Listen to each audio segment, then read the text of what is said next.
if you've been thinking about your RS800 and what little upgrade you can make, then you've come to the right place, because this video we're talking about boat bimbles or just bollocks.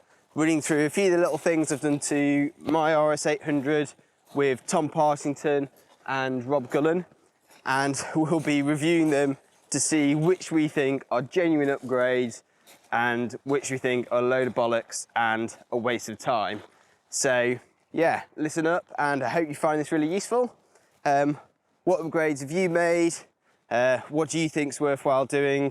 Let other people in the group know in the comments. Cheers.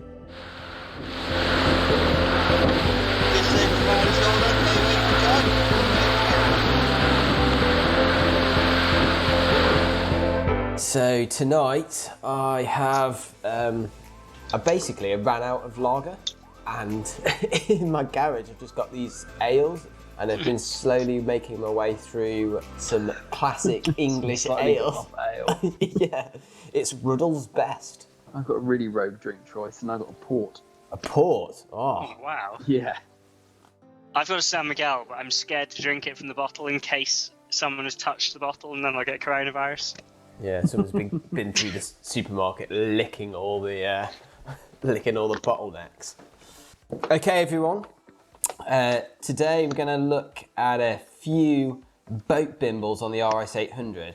I caught something earlier in the week from Stevie Wilson. He'd done a write-up saying that RS800s do not require much bimbling. You don't spend much time in the boat park. And I kind of nodded along and then thought, actually, I spend a lot of time in the boat park doing boat bimbling. It got me thinking, how much of my boat bimbling is genuine bimbles and how much is completely bollocks? So today I'm gonna run it by Rob and Tom. So we've got a few things to discuss.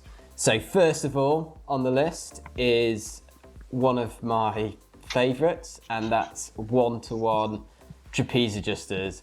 I'm going to make a case for them before you rip into it.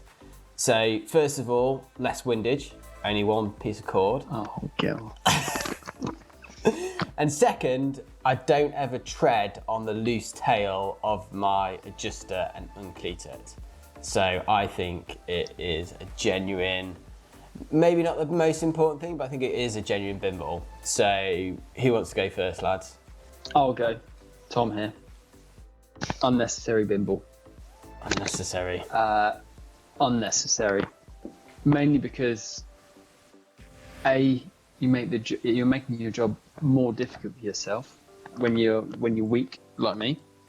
Got little pipe cleaners. It's a bit hard on the one-to-one. And if you get anyone come out and sail with you, they actually find it really difficult to use, because there is a technique to basically lowering yourself. You almost have to lift your body weight up a little bit. That is pretty true. I have had a few people come out, and it's weird because people can lift themselves up on it, but they seem to really struggle lowering themselves, so they slowly make their way up towards the top of the adjuster. But I think that's a technique thing. Go on, Rob, what do you think? I quite like it, and I personally have it, but Mari doesn't have it crewing for me. She prefers 2-to-1. The reason I like it is because I can have just quite a long adjuster, and then because it's 1-to-1, the rope doesn't end up in my feet, but it also means I get my full range of adjustment without really having to move my handle around. I know you like to lower your handle quite a lot when it gets windy, but I can't really be bothered with that. I'd rather it was just in one place and I don't have to think about it ever. Actually, although I don't have one-to-one, we do have adjustable trapeze wire lengths. So we've got a coarse adjuster, our trapeze lines, above where the handle is. So I'm kind of saying it's not necessary, but then we do have an adjustable overall length. Yeah, I don't have change that, the height of the handle. I don't have that song because that's too much windage. Can we ban windage from any reasoning in this? Until we all bick our heads, then you're allowed to comment on windage. I was actually thinking about that yesterday because now we're all locked inside. One of my major issues is going to be I'm going to need a haircut pretty urgently, and the only one I can do myself is the wet shaved head. Right, so I think that is a mediocre Bimble. Obviously, I've gone pro Bimble, Rob's gone just a Bimble, and Tom's gone not actually a Bimble. So that's a mid-level Bimble. Yeah, I think it's nice. All the pros do it, so it's got to be. Tom snuck in he snuck in an extra Bimble though. In his system. Yeah, we have thrown one in the works. You can't knock a Bimble that you've solved with another Bimble. I mean, that's... Yeah, to be honest, I have both. I have one-to-one and I have the coarse adjusters. I've got those coarse adjusters which just pull. It's not an adjustable splice. It's like a rope back on itself. Hard to describe. Continuous splice. Yeah. 3-to-1 thing. Yeah, and that is good because I can adjust the coarse adjuster as I'm sailing along. I don't have to take my weight off the wire. So that is potentially a Bimble as well, but I've not got it on this list, so we can't talk about it. That's what both of you got, isn't it? I'm not sure. I think Tom's just got adjustable. Have you got that, Tom? Yeah. Oh, nice. Yeah, well, there you go. That's one of the few Bimbles we've done since we got the boat. There we go. It's not on the list, but that's a certified Bimble. That's a certified. Yeah, right. On to the next one. This one, I think, is really clever, and it took me ages to work out how to do it because I think Tommy Darling had got it off a 29 and put it on his 200, and instead of having two separate splices for your adjustable strops, the rope is kind of led back on itself, goes across the boat between the two kind of strop eyes, and there's one adjustable splice. And what it does is it means when you raise and lower your strops, they are always symmetrical. So it's great for the OCD, and just the way it works with the geometry, and I like it. However, I have taken it off my boat, but I'm putting it on the 200, so I do think this is a genuine Bimble and nice to have. So go on, Rob first this time. I am, as soon as we're allowed to go sailing, I've already got the bit of rope spliced up and ready to fit. I think this is a really good Bimble because it takes you half the amount of time to do your strops. You don't have to faff around on the leeward side, and it's hard adjusting the windward side if it's loaded. And actually, I think probably in the medium range breeze, like having your strops bang on makes a big difference. So I think it's a really good Bimble. Go on, Tom. What do you think? I don't think it's a Bimble. Set your strops on the shore and go sailing. Right, I'm gonna say something now, and this might be shooting myself in the foot, but I've actually taken them off my boat. So what I found was we set them. It was good. They always stay central, and it is super easy to adjust. You can almost do it going around the race course. It's that quick. However, we barely ever adjusted them. So maybe we're just lazy. But I just kind of find that like most of the time the boom's off the centre line. This winter we've barely been out when it's less than 20 knots. And when it's light... Yeah. So you're unfairly judging it. You're taking it off your boat. You may as well have had your main sheet tied straight onto the racks this winter.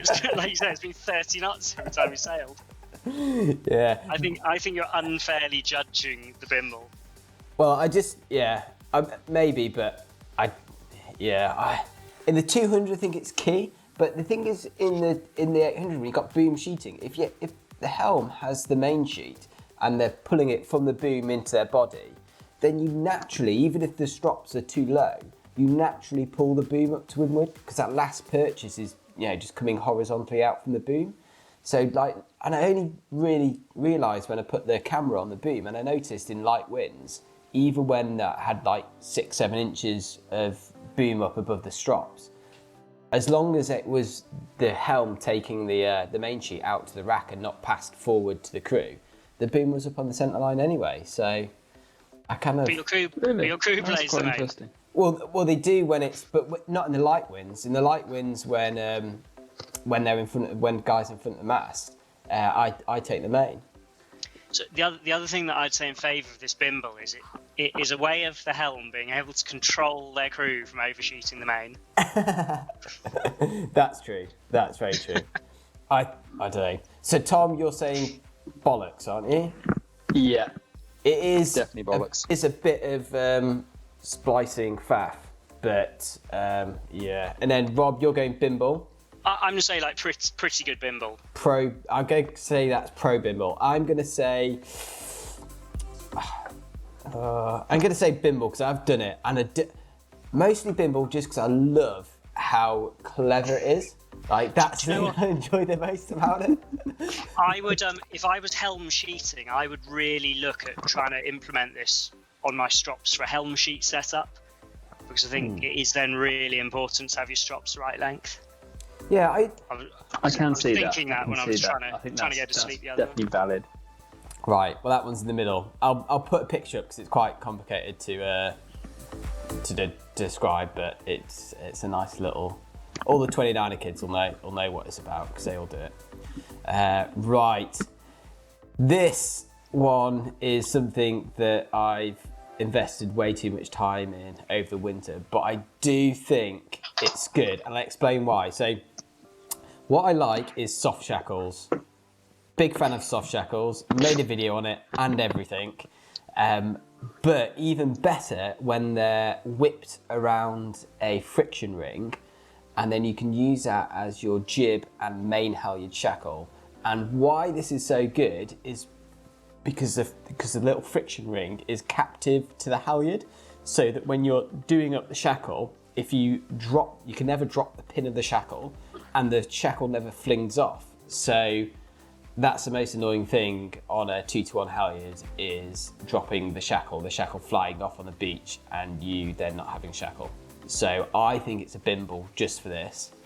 But additionally, I've got the picture somewhere because I went to the effort of weighing the two, and the soft shackle and friction ring is like a third of the weight of a shackle. So I think there's at least 20 grams, and there's 2 of those shackles on the boat. So I think it's probably a 40-gram saving.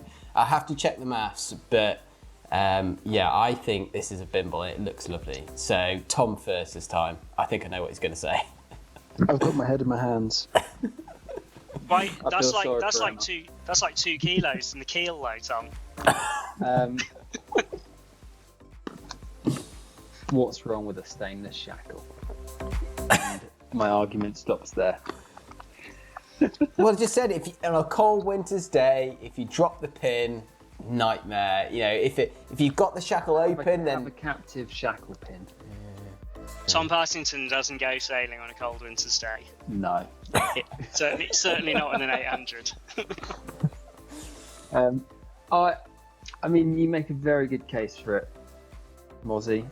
But personally, that's a level of effort that with rope work, that I'm actually not capable of doing. So hence probably why my strong feeling against it, because it's out of my capabilities.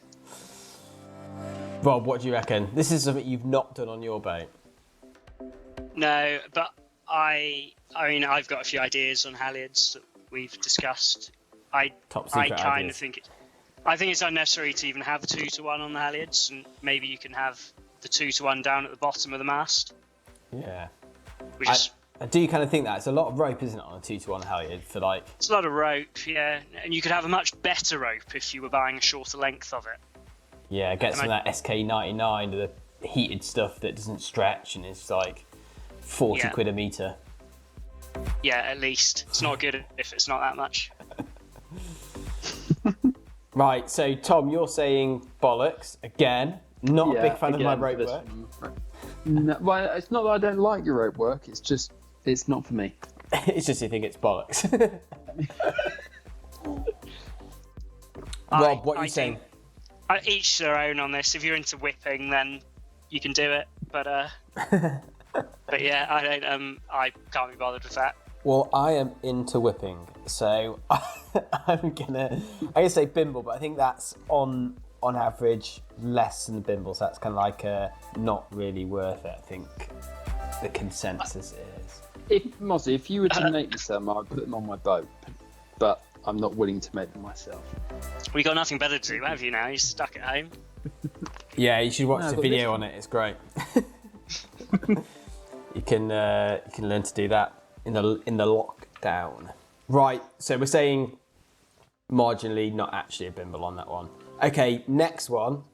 This one is something that's happened on my boat, but I don't approve of it. And Guy... full fairing. Yeah, I say my boat. Guy owns half of the boat. So... Throw Guy on the fire. So I can't believe we're actually going to talk about this. I know. So Guy can do what he wants with his half of the kind of boating equipment. And what he's chosen to do is quite controversial, and that's put on cat-style trapeze adjusters. And if people don't know what these are, you're living a nice sheltered life, because it's like some weird elasticy thing. So instead of the elastic just going to the trapeze hoop and holding it down to the rack, the elastic goes up to a little piece of kind of like rope, which then goes through a like ring, and then the actual trapeze hook's just swinging around in the air, and there's some sort of like 2-to-1. It pulls the hoop up in the air, and I'm not even sure why it's good, so I'm not selling it. But hopefully, Guy won't listen to this and won't be angry. I hope he listens to this and he's embarrassed. Do you know what I'm talking about, Tom? Have you seen these? I think I have seen them, and I've looked at them and thought, well, that's a bit weird, and then just carried on towards my boat. The only thing I will say is the execution of them that Guy's done is good. So he's got a friction ring in there, the splices are nice, there's a little button nut on stopper on the end, but it just still looks so like flappy and unnecessary.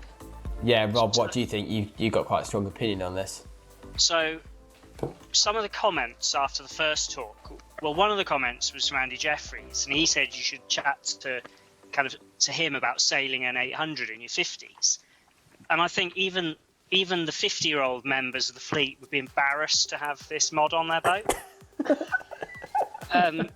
It's literally something that's come off an F-18 sailed by a 90-year-old. And it's just embarrassing. I don't know why he's done it, and I can't believe you put up with it. I think every other Rob Bimble feels that strongly about something, I've got to go with him. every other Bimble is something that has come from another boat. Like we've seen it on another skiff, probably, like maybe a 49er. If this was good, every single Olympic 49er sailor would have it. Can you imagine Alan Syme with this on a 49er? Well, he might be listening to this, and it might be go back to the girls. He's like, I've heard about something incredible. I feel really strongly about this. It's just terrible. What I don't get is you lose like 7 inches of travel on your adjuster, which is the most annoying thing. So, and we've only sailed this winter, guys, put it on this winter. We've only sailed when it's been really windy. It's like, oh, it's fine, I've got plenty of adjustment. But we've only been like basically flat wiring at the front, going around, windward mark, and then dropping like 6 inches for flat wiring at the bottom. We've not really adjusted our trapeze wires all winter. So I was looking forward to going to Rutland and Guy having to admit in shifty, horrible Rutland conditions that it was ridiculous. And I was deprived that opportunity by coronavirus, which is the most sad thing that's happened. So the reason you have these on a catamaran is because once you're trapezing, you're generally trapezing very low, and your hook's basically below the gunnel of the boat, like your trapeze ring. So this little system just when you're not on the trapeze, it just lifts the ring up above the level of the gunnel. But on an 800, you don't have a gunnel in that sense. You have a rack, and you can just pick up the wire, and the crew goes out on the handle anyway most of the time. So there's just no real benefit to them. No, I don't get this one, I'm afraid. Right, well, I think we're all Guy. strongly opposed, and fortunately we're in lockdown, so Guy won't be able to come and find us. Well, he'll drive to Hailing now, and he'll go and take them off because he'll listen to this and he'll be too embarrassed. Well, I think he will stand firm. I think he will. I'm a bit worried that this slagging off of it is going to make him more belligerent. Yeah, exactly. Like he's going to sell them all season, even if he wrecks his knees from his trapeze just as being too low the whole time. Well, I hope so, because it's on your boat, so... Right, I mean, my boat is basically the most unfriendly boat for anyone to come and sail now, with the one-to-one adjusters, plus the crew has this ridiculous setup. I went out with Chris Freibush, I can't remember, maybe around Christmas time, and he was pretty fuming with the whole situation. Right, what have we got next on the list? Because we're all saying that's bollocks. Okay, this is a top secret one. Are we going to talk about this one? Actually, we'll talk about it. I saved this the whole of last season. I don't think you should talk about this because that'll probably make it illegal. Maybe. Should we just... And it's too good. Oh, You know what we're talking about, Tom, obviously. I mean, you can just edit it out, can't you? So, I know what you're talking about. I didn't know of it. And what do you as soon think as we of go it? sailing, I'm going to put it on my boat. yeah, it's really good, isn't it? It makes I think complete sense. secret hailing thing. secret hailing. Yeah. So basically, Maybe- what we do, and I'll probably edit this out, is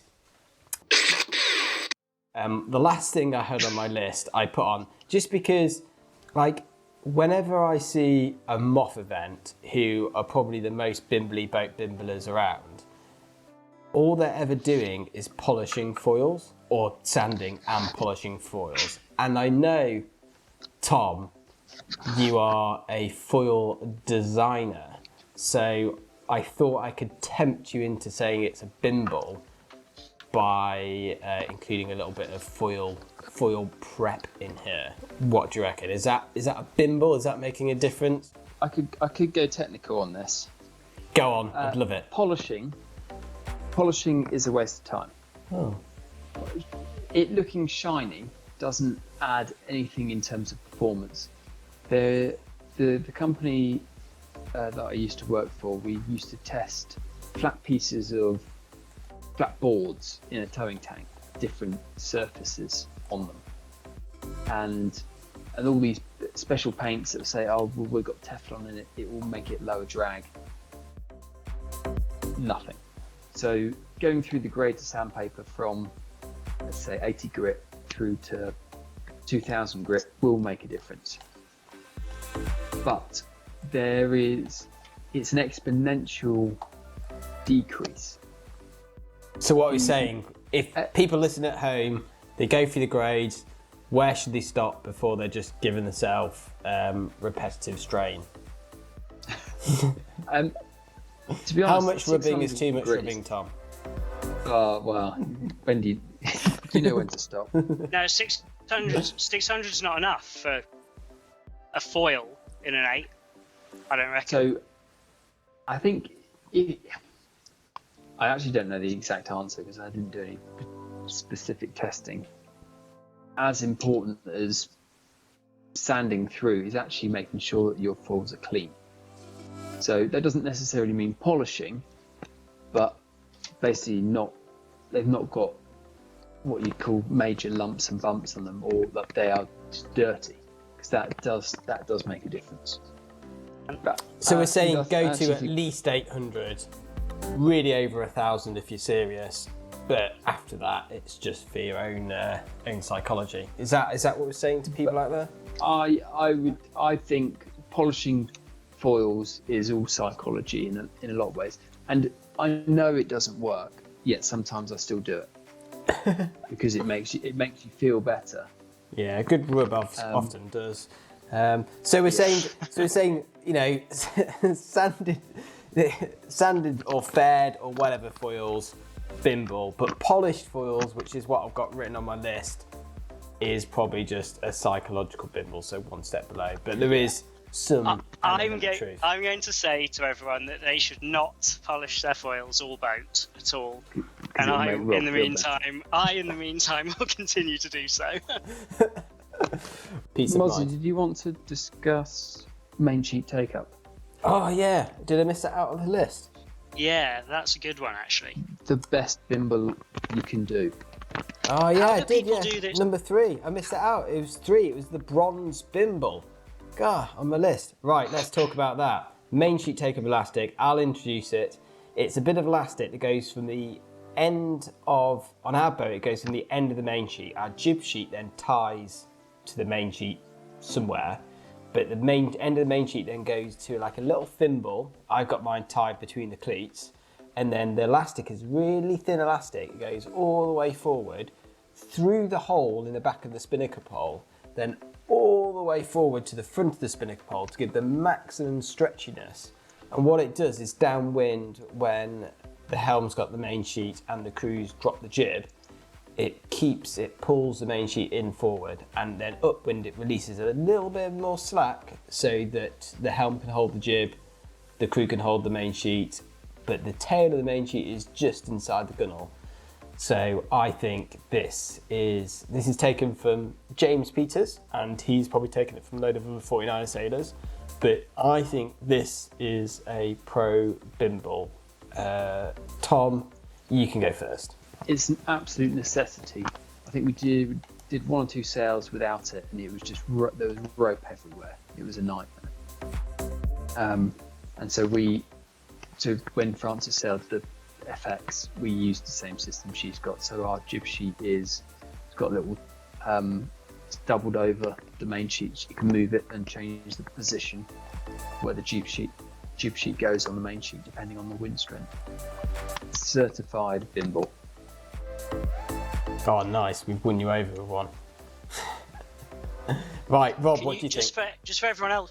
Yeah, I agree. I think this is just. I think for crew sheeting, you just have to have this really, because you end up with so much rope with that 3-to-1 purchase. What are your guys' thoughts on where you tie the jib sheet, position of that? Because I think people find that quite useful. For me, it's 2 things. It's basically going upwind. I want the tail of the main sheet always held in the gunwale, and if the boom's on the centre line and we've got that system too long, even though the tail of the main sheet is inside the gunwale, we'll still have kind of like a metre of main sheet beyond that, which is just drooping over the side. So if any main sheet is kind of like getting lapped up in water as you're going upwind, then that's a good indication it's too long. And then the second thing is on the bearaways, so that's how much you need letting off. And you need it so that when your jibs, after you've cracked the jib for the bearaway, then when you're bearing away, you need to still be able to hold the main sheet, although actually it's often you're onto the jib, you work your hand down the main sheet then onto the jib, so that it can go out like to the knot for the start of the bearaway. So that's it, and that's got to stretch to the back of the boat, so you'll lengthen it until it will stretch to basically the helm in the back foot loop. Yeah, I remember talking. Who was I talking to about this? I remember talking to Sophie Ainsworth about this, I think, and she said their reference on the length of the main sheet to the bungees. If they do a bearaway where the crew is doing the main for the bearaway, i.e. it's very windy, she has to pull all the slack out in the bungee so that as she uses the main, she's holding the last foot of main sheet before it becomes bungee. So it's actually surprisingly short, isn't it? Yeah. So I'm saying pro Bimble, and I think I'm on solid ground there because pros do this Bimble. What are you saying, Rob? I think it's a good Bimble. Yeah. Right, Bimble. Tom, what are you saying? I think it's the most essential Bimble on the 800 with crew sheeting. There you go, everyone. That's the one thing you should do to your RS 800 is put a main sheet take-up elastic on it, because that is a certified Bimble. Right, I think that's us done. Yeah, hopefully.